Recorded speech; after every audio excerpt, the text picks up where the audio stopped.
नमस्कार दोस्तों, जागृति की ओर चैनल पर आप सबका स्वागत है। दोस्तों, आज मैं आपको स्नान की सही विधि कैसे होनी चाहिए, इसके बारे में आज बताने वाला हूँ।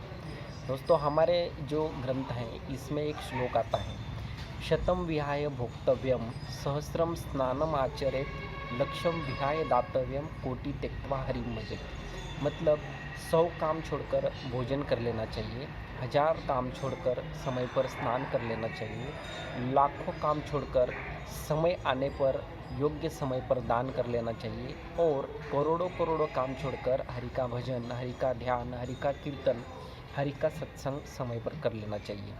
तो ये जो श्लोक है, इसके जो दूसरी पंक्ति है, इसमें हम देखते हैं कि सहस्रम स्नानम आचरेत, मतलब हजारों हजारों कामों को छोड़कर समय पर स्नान कर लेना चाहिए। तो स्नान का इतना महत्व हमारे शास्त्रों में आता है। तो दोस्तों, स्नान करने से खाली हमारा शरीर शुद्ध नहीं होता है, शरीर के साथ साथ मन भी शुद्ध होता है। अगर शरीर शुद्ध है तो मन भी शुद्ध हो जाता है, और शरीर ही अशुद्ध है तो मन जल्दी शुद्ध नहीं होता। दोस्तों, हम अगर समय पर स्नान कर लेते हैं, हर रोज़ स्नान कर लेते हैं, उचित स्नान करते हैं, तो हमारा सत्वगुण बढ़ जाता है, रजोगुण और तमोगुण का नाश होता है। अगर सत्वगुण बढ़ जाता है तो भगवान कृष्ण भगवद गीता में कहते हैं कि सत्वात् संजायते ज्ञानम, मतलब सत्वगुण बढ़ने से ज्ञान की प्राप्ति होती है, ज्ञान में निष्ठा होती है, उसी को ज्ञान पचता है, ऐसा भगवद गीता में लिखा है। सत्वगुण अगर बढ़ता है तो मनुष्य का मन शुद्ध हो जाता है, वो अच्छे अच्छे कर्म करता है, और अच्छे कर्म करने से उसकी गति अच्छी होती है। दोस्तों, स्नान करने का सबसे अच्छा समय है ब्राह्म मुहूर्त, इसीलिए सभी को ज़रूर ब्राह्म मुहूर्त में ही स्नान कर लेना चाहिए। वैसे अगर हम देखते हैं तो स्नान के कई प्रकार होते हैं। अगर हम मुख्य मुख्य प्रकार देखते हैं तो पहला प्रकार होता है कि ब्रह्म स्नान। सुबह सुबह ब्राह्म मुहूर्त में जब हम परमात्मा का चिंतन करते हुए स्नान करते हैं तो इसको ब्रह्म स्नान ऐसा कहा जाता है। और दूसरा होता है देवता स्नान, मतलब जब हम किसी देव नदियों में स्नान करते हैं, जैसे गंगा है, नर्मदा है, सरस्वती है, गोदावरी है, सिंधु नदी है, कावेरी नदी है, ये नदियों में जब हम स्नान करते हैं, भगवान नाम का स्मरण करते हैं, तब ये स्नान देवता स्नान माना गया है। या हम जब घर पे ही स्नान करते हैं, लेकिन घर पे स्नान करते समय अगर इन पवित्र नदियों का स्मरण करते हुए स्नान करते हैं, भगवान के नाम स्मरण करते हुए स्नान करते हैं, तो इस स्नान को भी देवता स्नान ऐसा कहा गया है। अगर हम समय के अनुसार स्नान के अलग अलग प्रकार देखते हैं तो मुख्य रूप से 3 प्रकार होते हैं। पहला स्नान होता है कि ऋषि स्नान, इसको मुनि स्नान ऐसा भी कहते हैं। ऋषि स्नान होता है कि जब आकाश में तारे होते हैं, ब्राह्मण मुहूर्त होता है, उस समय भगवान का चिंतन करते हुए जो स्नान किया जाता है उसको ऋषि स्नान ऐसा कहा जाता है। दूसरा होता है मानव स्नान। ये जो मानव स्नान होता है, इसमें जब सूर्योदय के पहले मनुष्य स्नान कर लेते हैं, सूर्योदय के पहले किसी भी समय किया हुआ जो स्नान होता है, इस स्नान को मानव स्नान ऐसा कहा जाता है।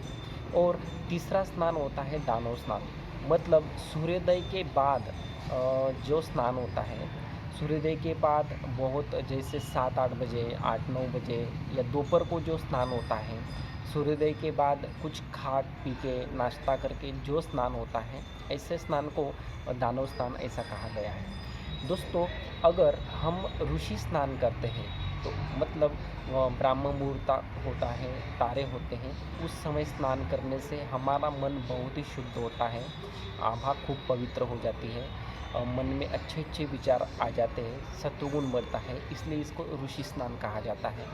देवी देवता का जो स्नान होता है, देवी देवताओं का स्मरण करते हुए, इसके कारण भी मन बहुत अच्छा हो जाता है, सत्वगुणी हो जाता है, इसलिए देवी देवताओं का जो स्नान होता है उसको देवता स्नान ऐसा कहा जाता है।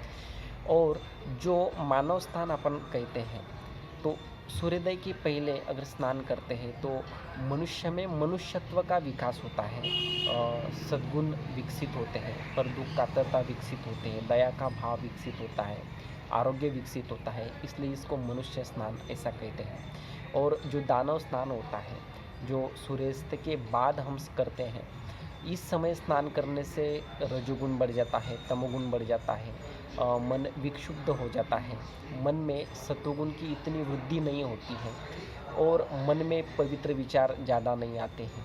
इसलिए इस स्नान को दानव स्नान कहा गया है।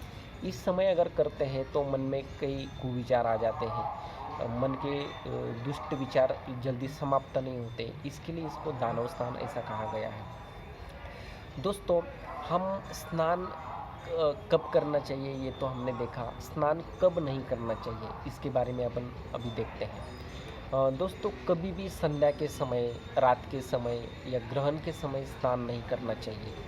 हाँ, ग्रहण समाप्त होने के बाद अगर ग्रहण रात को है तो उस समय स्नान कर सकते हैं।